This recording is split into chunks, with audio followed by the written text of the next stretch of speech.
Just as no one can be forced into belief, so no one can be forced into unbelief.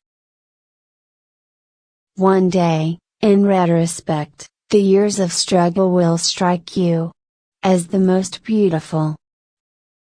The great question that has never been answered, and which I have not yet been able to answer, despite my 30 years of research into the feminine soul, is what does a woman want? He that has eyes to see, and ears to hear may convince himself that no mortal can keep a secret. If his lips are silent, he chatters with his fingertips, betrayal oozes out of him at every pore. The intention that man should be happy is not in the plan of creation. We are never so defenseless against suffering as when we love. I cannot think of any need in childhood as strong as the need for a father's protection. Being entirely honest with oneself is a good exercise. Where does a thought go when it's forgotten? A woman should soften but not weaken a man.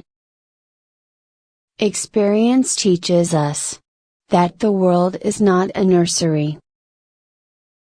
Future ages will produce further great advances in this realm of culture, probably inconceivable now, and will increase man's likeness to a god still more. It is impossible to escape the impression that people commonly use false standards of measurement. Words have a magical power. They can bring either the greatest happiness or deepest despair.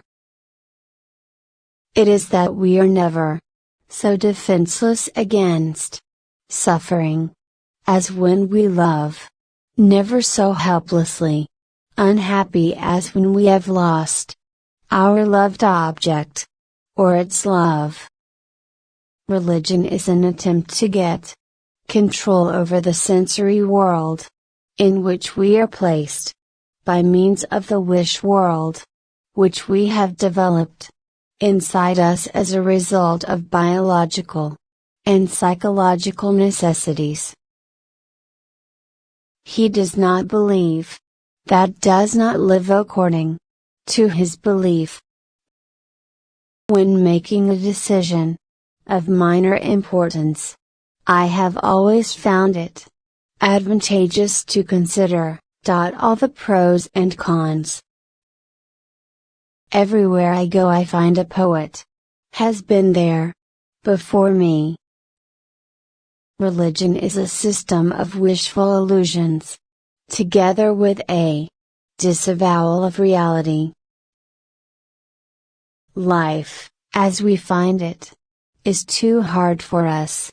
It brings us too many pains, disappointments and impossible tasks. In the depths of my heart, I can't help being convinced that my dear fellow men, with a few exceptions, are worthless. Neurotics complain of their illness, but they make the most of it. And when it comes to taking it away from them, they will defend it like a lioness her young.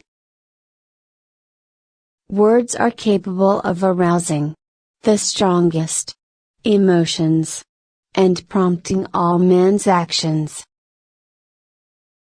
The ego is not master in its own house. The voice of the intellect is a soft one, but it does not rest until it has gained a hearing.